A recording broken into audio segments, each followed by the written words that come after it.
Hello and welcome to BookBeat. I'm your host, Sue Ellen Zagrabelny. BookBeat is a show about all things literary.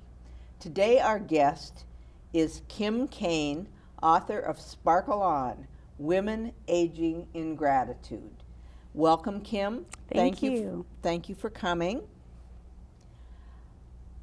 What can you tell me about aging with gratitude? What does that mean? It's a great question. It's something that I decided was important after I had done a little bit of investigating about women and aging and the difference it makes when you use the lens of gratitude. And you start to see things differently because as we age, we don't have a society that supports that always. There's a lot of things about anti-aging, and so for me, I kind of wanted to flip that over and start talking about how wonderful things can be if we look at it just a little bit differently, such as using gratitude as a base. Okay. How is this different from what most people experience? You know, I think, again, back to society and not always embracing aging, especially the Western culture, I find, just in the interviews that I did with over 200 women, ages 45 to 93. I wanted to get their sense of what was it for them, what experiences were they having as they were aging. And many, many women spoke of the fact that they didn't feel relevant anymore, and aging sort of added to the worry about not having a voice, maybe something that people didn't want to see in others, such as, you know, the commercials. You see that there's all these anti-aging products. Nothing ever says just embrace it and just be comfortable with who you are. Mm-hmm.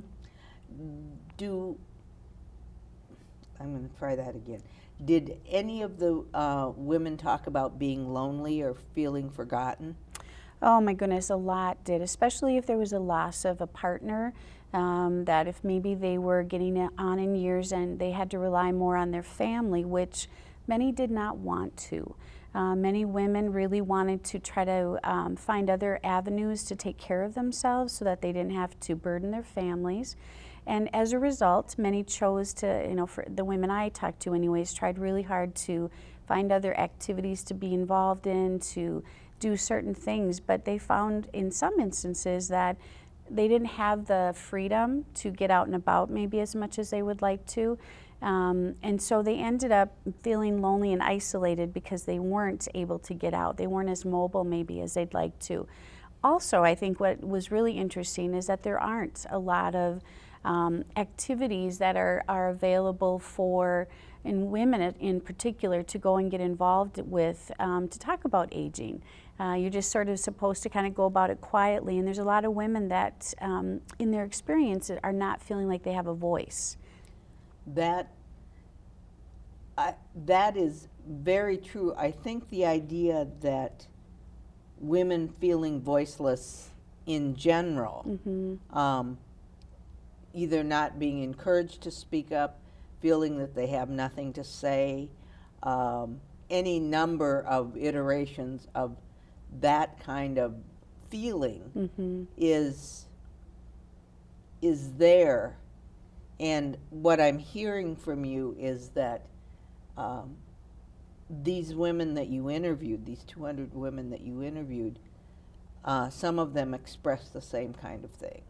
They did. You know, when you asked me that question, a very particular woman came to mind for me. I was up in Pequot Lakes, Minnesota, and I was just up there visiting some people, and I had been talking about the book that I was writing, and this woman came up to me. She had a walker, clearly was having troubles getting around, and she said, "Can I talk to you about my experience with aging?" And of course I welcomed that.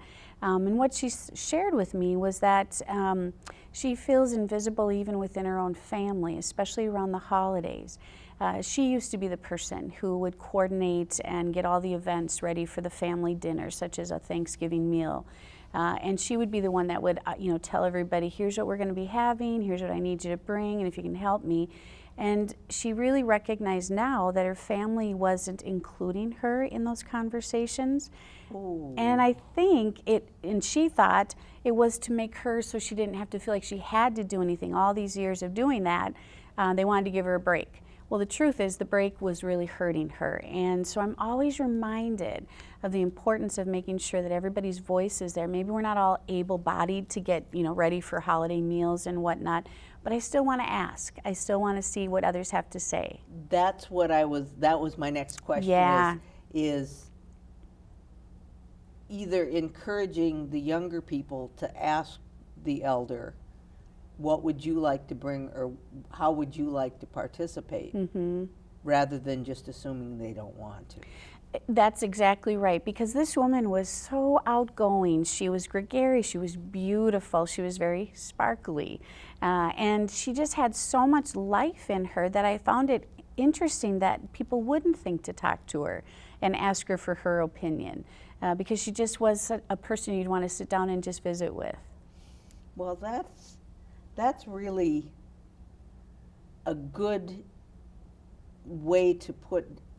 I want to do that one again. Blah, blah, blah, blah. Get the teeth going. So what do I want to say? I think the idea of having younger people and the elders interact in a more equal way makes a big difference. Would you agree? Oh, without a doubt. I think there's some lessons to be learned just in the mere fact of how we view aging, and in particular for women. There's some, for me anyways, what I found is that there's some dual messages. One is as you age as a man, you're looked at as for wisdom and guidance and sort of a sense of being there and done that.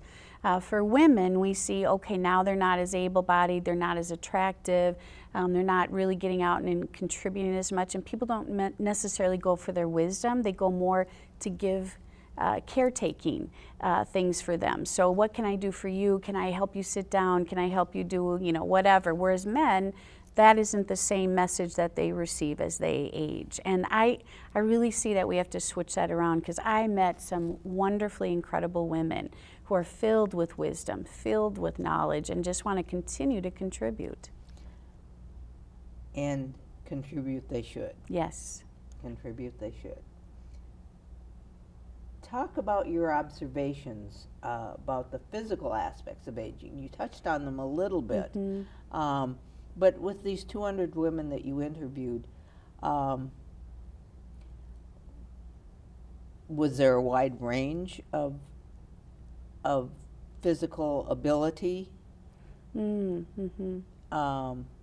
What can you tell us about that? Yeah, physical changes and body stuff was a pretty big topic of conversation. And some of the usual things you might expect from women when we get together and have a couple glasses of wine, we talk about our midsection. And, people would joke about how the 4 o'clock bloat would start to set in and pants suddenly didn't fit anymore. And, you kind of started to wonder, is there something happening to me physically? And the truth is that it just happens for a lot of women as we get into menopause and beyond. We do experience some middle shifting, and we all talked about it and laughed about it. I think, though, for some women that was really hard because they had lived a life that they didn't experience body changes like that, or at least as rapid as it seems to set in. I noticed for some women, too, they would talk about their hair and the changes in their hair, the thickness. And some were very mourning of what they used to look like, and having a little bit of a hard time trying to embrace the changes. The gray hair, do I color it? Do I not color it? Do I pay the $200 to have my hair cut and colored and write Cub Foods in the checkbook so nobody has to know how much it is anymore? Or do I just allow myself to age gracefully, I guess? Yeah. That's great. Yeah, oh yeah. $200 for Cub Foods. Yeah, for 2 people every 6 weeks, it seemed. Yeah. Okay. That's one way to to color it. Keep our secrets, yeah. One way to color it. Let's take a second to talk about how you got this information from these women. Did you do a survey? Did you do interviews? What did you do? I actually did, I started off with some friends and said, you know, I'm thinking about writing this book and I just would love to get your feedback on it. So I started asking questions. And as a result of that, we realized that when women come together, there's something really powerful and magic that happens. And it's about us sharing and giving us each a chance to have a voice be heard. And so what ended up happening, really, it was just wonderful. What happened is that one friend would say, you know what, I'm going to have a gathering at my house. Would you come, and I'll invite a whole nother group of friends. And then from that gathering, another gathering would happen. Oh, fun. It was awesome. It was just such a great experience.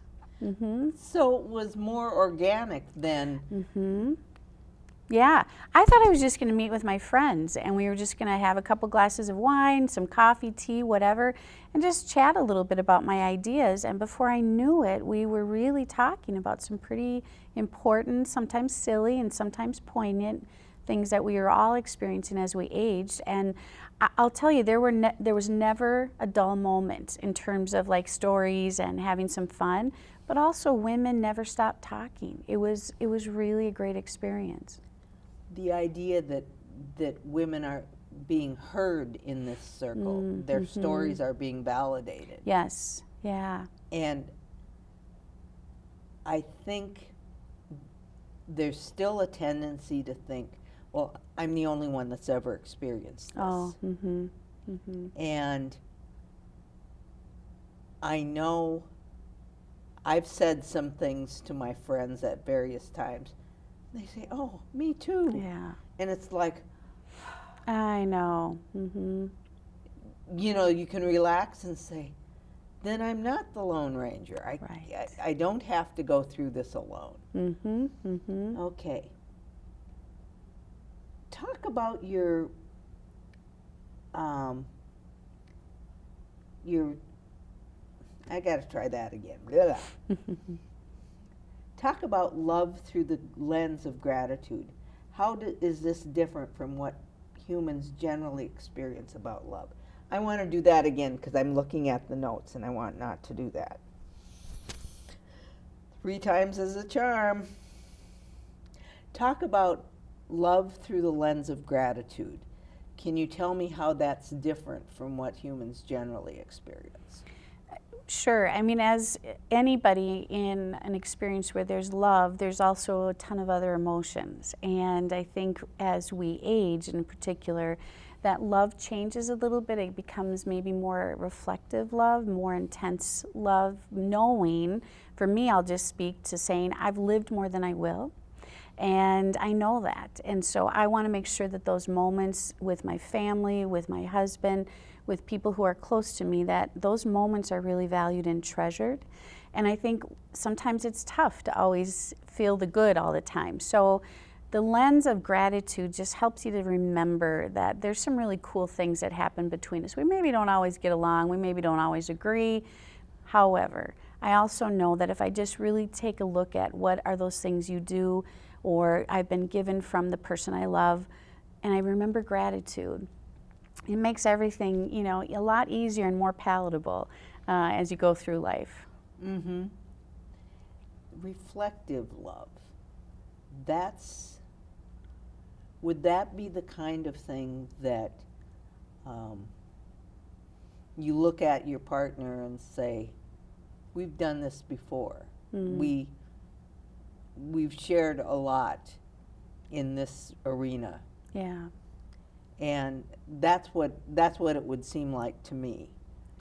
Yeah, to reflect and know that we've experienced so many things together, and that we've actually been through this, as you say, together and done this before. Also, I think there's a sense of, we got this. And we don't have to judge it. We don't have to decide all about it all at once. We know we'll get through it. And some nights are easier than others. But I have found for my husband and I, we've been married over, gosh, it'll be 33 years. And we just found that it's good to have humor. It's also good to give some space. And if there's times where you just need to walk away, there's no judging. One end of the house and the other that's end of the house. exactly right. Yeah.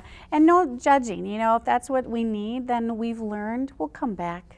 we'll come back to each other and talk about it. And likewise with friends that we've had really, wonderful years or experiences with. Mm-hmm. Mm-hmm. On the flip side of love with gratitude, is there a way to grieve with gratitude? Yeah, great question. Yes. What I found with a lot of the women that I spoke to, and I'll include myself even in those experiences, grief and loss are tough. And especially as we get older, there's a sense of, when is my turn? Sometimes, you find yourself asking those questions. And as people close to me, close to my age, pass on, I start to wonder. And then I realize that there's nothing I can do about that. And I need to remember the people that I miss and love and are gone, to try to remember those wonderful moments and times that we've had together. The other part to that is when people are in the dying process, it's hard to find those moments of gratitude because you're sad, you're angry, you're frustrated, you don't want it to be happening. And I found that if I challenged myself to see things that were really grace-filled, such as a nurse coming in just at the right moment when we maybe needed something, or some beautiful music started to play at just the right time. Those are those things to pay attention to so that it helps you through that grieving process, getting ready to lose a loved one. I found for myself that that was really, really valuable. Not always could I do it because you're so caught up sometimes, but looking back, I was able to see and mark different times or people that came in at just the right time and place. Mm-hmm. I think also the idea of grieving with gratitude makes you, I don't like that sentence. I got to start that again. I'm really stumbling today. I think it's a vehicle. Grieving with gratitude is also something you can do with the person that's dying to help them see what they can be grateful for. And it's more a modeling of the behavior than, you should be grateful for this, but more the idea of, isn't that piece of music wonderful? Or can I read you this story or this poem, and would that make you feel more comfortable?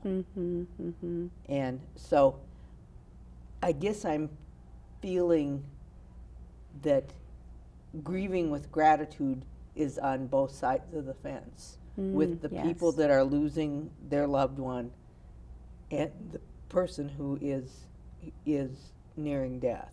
Yeah, I agree with you 100%. I also would add humor.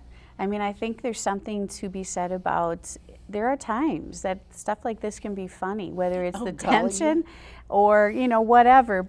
And I think for me to be able to be grateful, to be laughing sometimes is really helpful. Oh, exactly. I write about an experience in the book where my brother-in-law, we had cremated him, and we're pouring his ashes into it's the common crypt at his church. And it's a very somber moment, and I really, I need to give it the attention it needs. And all of a sudden, some of the ashes were coming up into my face. Oh my God. And I thought, okay, this is awkward, and I want to keep a somber moment. I want to be appropriate, but I got the giggles so bad because all I could think of is I'm inhaling a little bit of my brother-in-law. And I just started to laugh thinking, this is fun, and he would appreciate that. How so wonderful. Grateful for one of the last laughs with him, so to speak. Yeah. She who laughs last laughs best. That's right, yeah. That's cool. You talked a little bit about your experiences with death and grieving as you've gotten older. How has your faith informed those observations? For me, my faith is real strong. And so for me, there is the feeling that loss, while it's hard, is also a celebration of life and for what's to come. So for me, that's real helpful. Faith has always been a strong part of my life, my family's life, and so it's helped our grieving immensely. Now, again, it's not always easy to say, oh gosh, I'm good, I've just lost a loved one. No, it's all fine. I don't feel that way. In fact, I get mad. I've gotten sad. I've, been really, really feeling bad, like I wouldn't be able to get out of the funk I was in. All the time knowing that I have a strong faith. So I think it comes in a way that, at least for me, again, it cycles through. And I just have to remember, because if I pay attention and if I get my mindset back to the place of faith, especially in a grieving situation, it does sort of open up the possibilities of what were all the good things that happened. Mm-hmm. And to disregard the people that say, oh, you should move on now. Yeah. I hate those words. Yeah. I don't believe in wallowing in grief, but I think sometimes you just have to say, I need to be in this moment. Mm-hmm. I agree. And what I'm hearing you say about living with gratitude is living the moment. Is that right? That's a great analogy, or a great way to put it together. It is. It's about paying attention to the moments. Because if we don't stay in the moments, or if we don't have our mindsets focused on what are those things around me, who's around me, what are the great things that I'm experiencing, life can be a little dull and a little sad. So when I feel like I'm just sort of on a trajectory or a treadmill of just sameness, I try to pay attention to what's around me so that I can have a better sense of all the good that's happening in my life as well. Because they are there, the moments are. And many women shared that as well, that what got them through those tough times was people showing up at just the right moments, things happening at just the right moments, and as they aged, they really came to appreciate that's a part of the process. Oh, how cool. That is wonderful. Talk about the perspective. If you don't move it, you lose it. I like that a lot. So it can go both ways, physically and mentally. A lot of women talked about, first of all, exercising, just getting out and moving and walking and doing all kinds of things. Now, I myself do not like to exercise unless, So I have a dog and I walk it every once in a while, but I let my husband do that. I say let, because that helps me to feel better about it. But yeah, I think I'm allergic to exercising, so I should probably stay away from it. But it is true. If you don't move it and you don't move those joints and you don't keep, doing something, it does start to, get a little bit of atrophy setting in. Likewise with our minds. If we don't use it, we lose it. And that isn't to say that there aren't some chemical things that happen that we can't control within our brain, but I also know that it's real important to stay focused and to stay engaged. So because back to the isolation, when we create that isolation, we actually then have a higher chance of developing things like Alzheimer's or dementia, because that precipitates sometimes, what I've learned anyways, for people to not have any engagement, their mind starts to shut down a little bit. So important to be with friends, important to stay engaged, and important to move it. Yes, indeed. The hardest 3 steps are getting out of bed, getting the exercise bag, and opening the door to the car. Right, because I'd rather get out of bed, go get the coffee, go have the roll, sit down and think about it some more, and then maybe we'll get out the door. You can't do that. Exactly. And I go to an exercise class twice a week. And good for you. And it's all people about my age, and it's amazing. When I don't go, I can really tell. Oh, wow, yeah. And I have some other exercises I have to do every day that are part of some rehabilitation that I need to do, and I can tell if I don't do it. And it's finding the time, not finding the time, making the time. That's the key in my mind. And I think you can look on it with gratitude, because if I move and do these things and do these exercises, that lets me do all these other things that I want to do. If I don't do them, I won't be able to do all these other things that Right. Yeah, that's a good point. And I think too, when I spoke to women about exercising, there's some women that are 60s and 70s who are running, they're doing marathons this year. I interviewed for over 2 years, and so I know that I've kept up with several of them, and they ran marathons, they did half marathons. I mean, they really put me to shame. And I asked them what drives them to keep so exercise driven and, wanting to do those things. And what they said is it actually boosts their self-esteem, their desire to stay active, which creates then them wanting to engage with others. They meet other people just like themselves, like you said in your exercise class, similar people. And it's a chance for them to get out and just enjoy life a little bit more because, again, as you say, it's easy to just not get out the door. And for me, with the change in the it getting darker sooner, I'm ready for bed as soon as I get home. And it's psychological, I know, but I could go to bed. Well, this whole business of we're going to walk outside and it's going to be 7 or 7:30 and it's going to seem like it's midnight. Yes, and I will want to go to bed. Yep, exactly. But one of the things that one of the people in my exercise class has noticed from when she first met me, the fact that I can do things that I couldn't do a year and a half ago. Mm-hmm. And that encourages me. And so I hope we'll say it to our audience that you need to get out and do something, whether it's exercise, whether it's finding something you're interested in. Get out and do something. It's really important. It really is. Yeah, it is. I'd like to take a left-hand turn or a right-hand turn.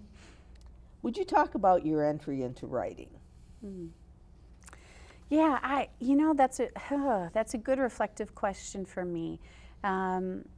I always knew I liked to write, and even in high school would always take the English classes, as many as I could get.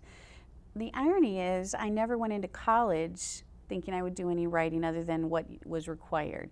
And so I kind of let it go for a while and then had kids, and as I got older I started going back to writing and started a blog.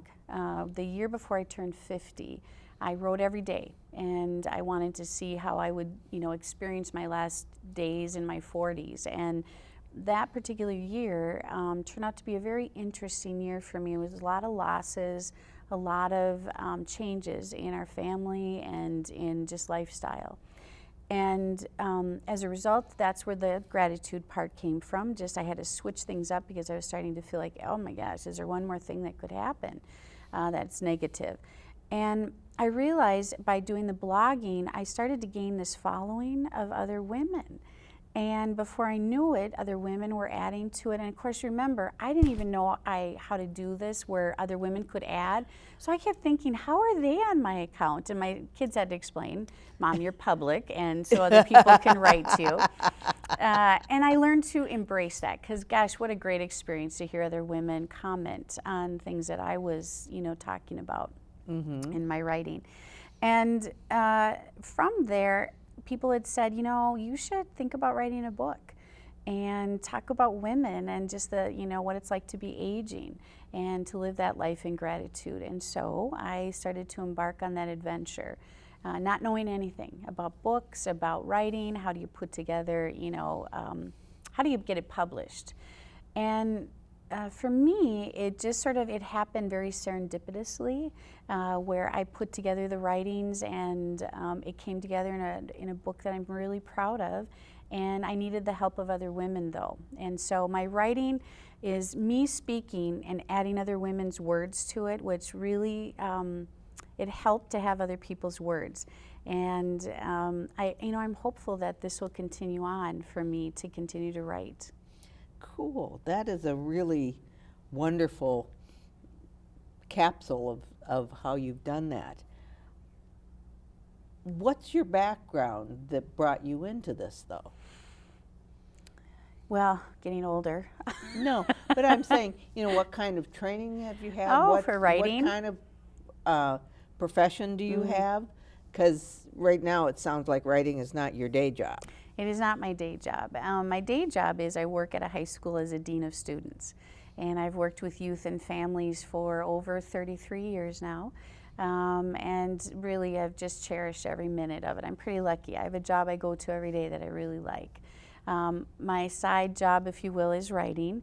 And there's a different feeding of my soul that I get from writing than I do when I work with families and their children. So my day job just sort of helps me to put perspective around a lot of things, because I do work with challenges and kids who are experiencing those challenges. And for me, the writing has just offered me a different way to look at things, especially examining my own self. Like, where am I going? Is there a second or a third act in there for me after having been in education for as long as I have been?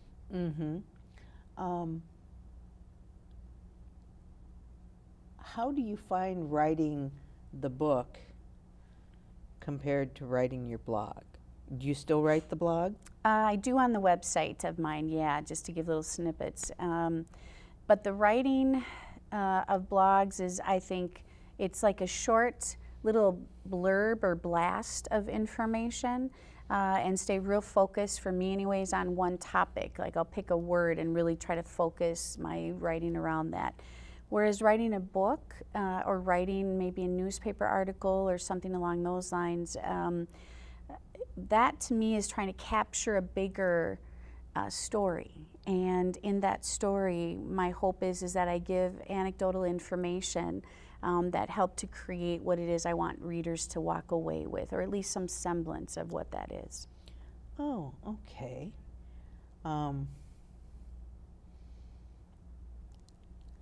Having the blog involves some technology. And you make a real point of not being a tech nerd. Right. Would you talk about that, please? Yes. Well, boy, talk about, being pulled to the 21st century with technology. I'm not a great technology wizard of any sorts, but I do know how to copy and paste. And I have learned, yes, Brava. and I've learned to put up 2 different screens on the computer, and I can play around with the 2. And I love when you can have 2 different screens and take your mouse and go from one to the other. So advancements have been made. Progress is being made. Yes, it is. What I look for my kids especially to do is to help me to look at how do you, post it on the different social media sites. I still need help with that. Or if I'm going to do something a little more elaborate, say on the website, I'll need my daughter to come over and do that. I'm not as great at that yet. But I do like technology. I see its benefits. I also see drawbacks, because it keeps us from having those conversations one-on-one with people. Exactly. We can do a lot of hiding behind screens. Sure can. Technology screens as well as screens. That's exactly right. And that's a hard thing to get across to young people nowadays. They are so, 2 and 3-year-olds they know how to swipe, they know how to do countless things. Yes. Yeah. Give a cell phone or a tablet to a 6-year-old and they'll show you things that you've never imagined. Yes. Yeah. And do you have any insight on how we give our kids some understanding of gratitude toward human contact and human contact with those that are older than they are? I think the biggest way to do that is to start asking them questions. As adults, to direct those conversations in ways that allow for open-ended questions. And also to let kids know we notice them. You know, a lot of the students I work with, for example, they communicate mostly using texts or Snapchat, or they don't use Facebook as much. That's more for us to show our pictures of our families. But the kids are using it as ways to communicate. And the art and gift of having a one-on-one conversation for some of the kids is, it's an awkward thing to do. And so I think our job as people who are older is to show and teach the kids how to start those conversations. So we need to role model that. So if we want to know how our kids or how other younger adults are doing, we need to start asking questions, because maybe they truthfully don't engage in conversations that way as often as we would like. I know that some magic happens around dinner tables at our house. When my kids come home and they bring their friends or they bring their significant others, and we sit around and we have conversations, I'll tell you, my heart is just, it's bursting and my soul is filled. And I know they feel the same way. I had the experience recently of talking to a younger person, and I just said, tell me about, I can't think of the topic right off the bat, but rather than saying, are you doing thus and such, or something that would be a yes, no, one sentence answer, tell me about. And again, this is something that's important. Talk to your kids. Talk to your kids, encourage them, and model for them talking to their elders, their grandparents, and so forth. It's very important. And we can model good behavior doing that. And this can set the stage for gratitude. Kids being grateful for the chance to know their grandparents. So, enough said on that. No, that's great. Beautifully said. But I guess living with gratitude is not just for those of us who are aging, because we're all aging. And what I noticed in reading this book was there were so many opportunities to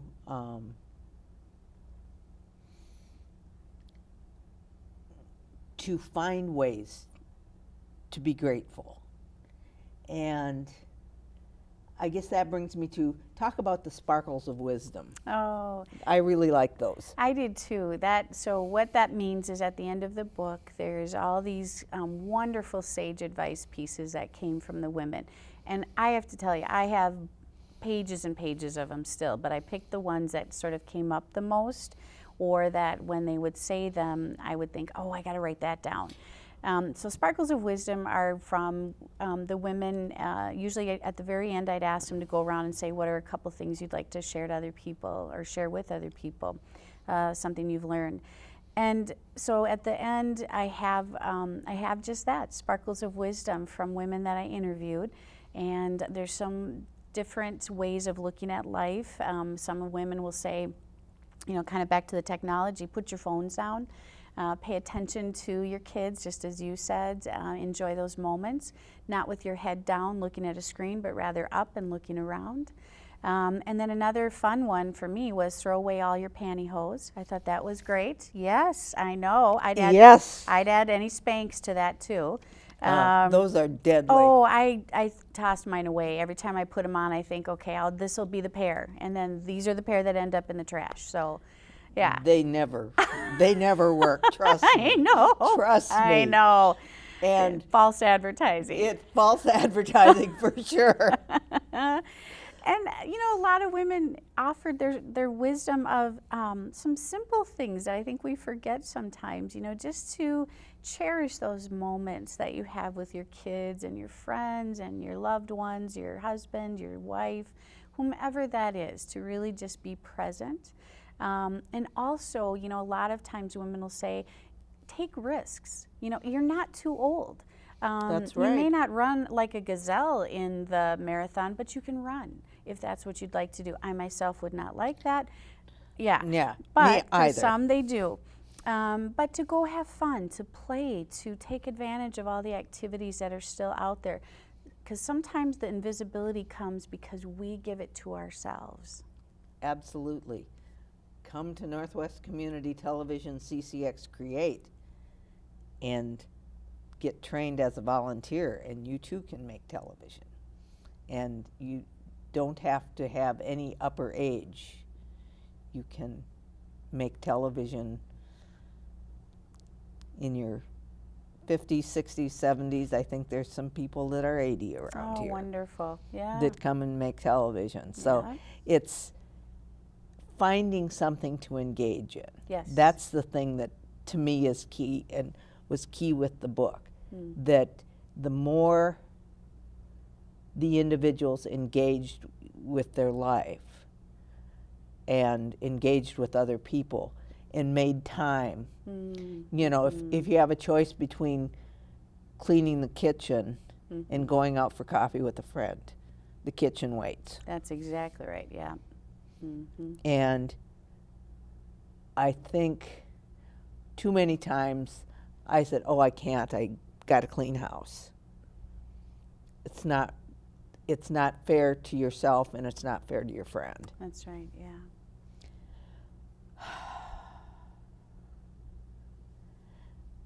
Sparkles of Wisdom and Aging in Gratitude. Is there anything else that you'd like to add? Anything I didn't talk about? In summary, I just really hope that women, if they read this book, take away that it is just never too late to be and do the things that you wanted to do and be. I really hope that women see themselves in the book, if they read it, to see that it's not over, and there's so many wonderful things coming ahead.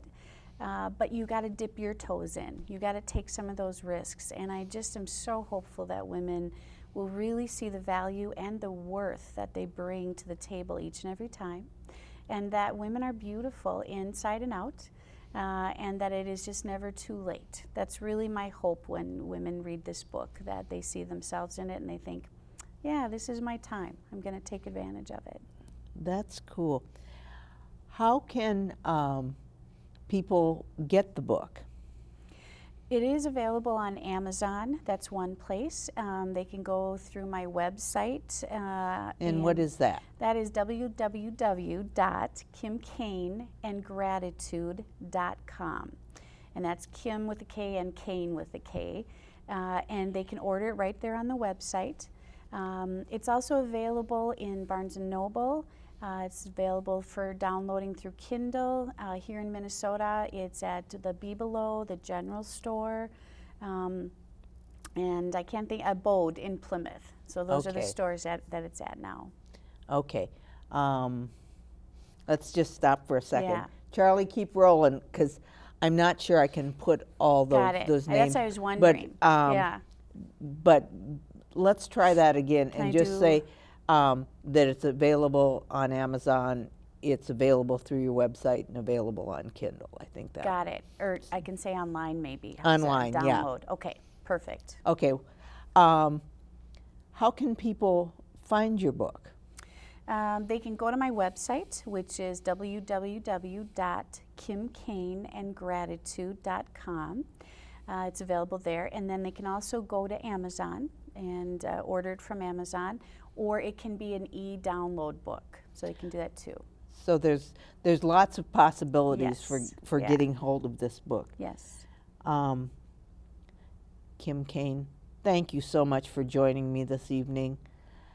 And ladies and gentlemen, we look forward to seeing you next time at BookBeat, the place for all things literary. See you then. Okay, we're going to do 30 and a 10-second spot.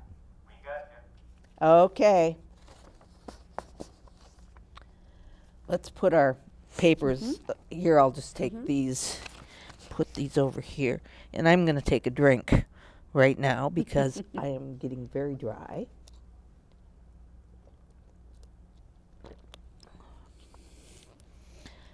Okay, and all you have to do is sit. Okay, great. I can do Sit that. and look at me. Okay.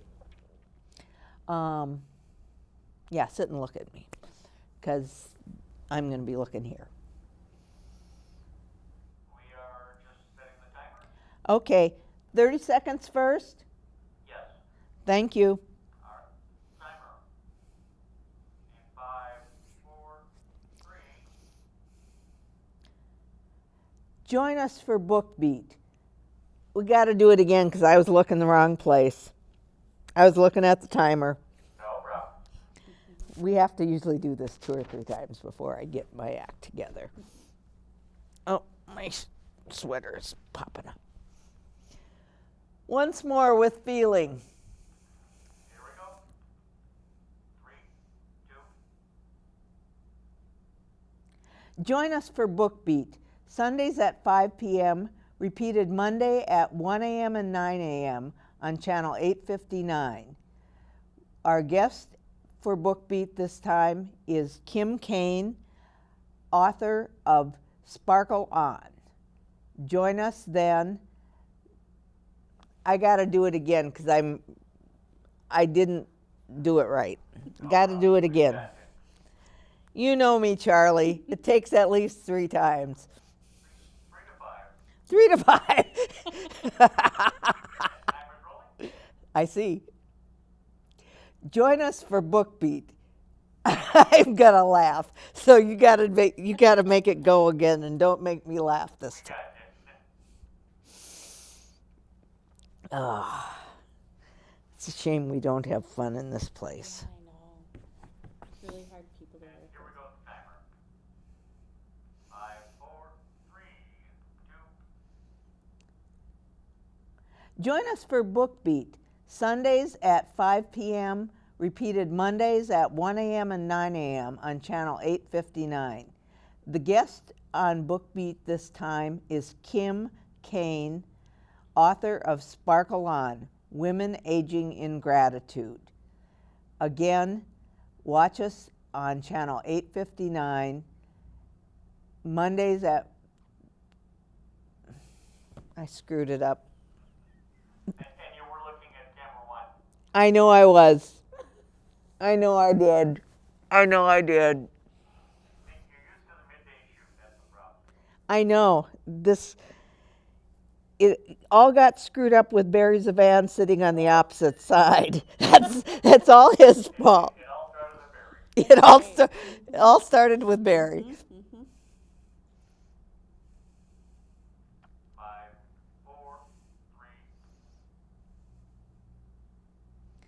Join us for Book Beat, Sundays at 5 p.m., repeated Monday at 1 a.m. and 9 a.m. on channel 859.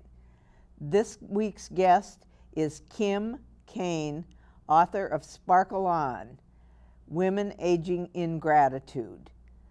Join us for Book Beat, the show for all things literary, Mondays at, I did it again. You could cut it right after all things literary. Just let her go. At 20. Yeah, let's do that, because that was pretty good. Okay, 10 Set up the 10 10. seconds, here we go. With feeling. 5, 4, 3. Join us for Book Beat, Sundays at 5 p.m., repeated Mondays at 1 a.m. and 9 a.m. Our guest is Kim Kane, author of Sparkle On. Did I make it? No. Okay. I gotta not say repeated at. Yeah, we were 2 seconds too long. Okay. Once more. 5, 4, 3, 2. Join us for Book Beat, a place for all things literary, Sunday at 5 p.m. Our guest is Kim Kane, author of Sparkle On. Didn't quite make it either. No, we lost that one. Okay, once more. Cut the all things literary one. Okay. And here we go. 3, 2. Join us for Book Beat, Sundays at 5 p.m. Our guest is Kim Kane, author of Sparkle On. Perfect. Got it.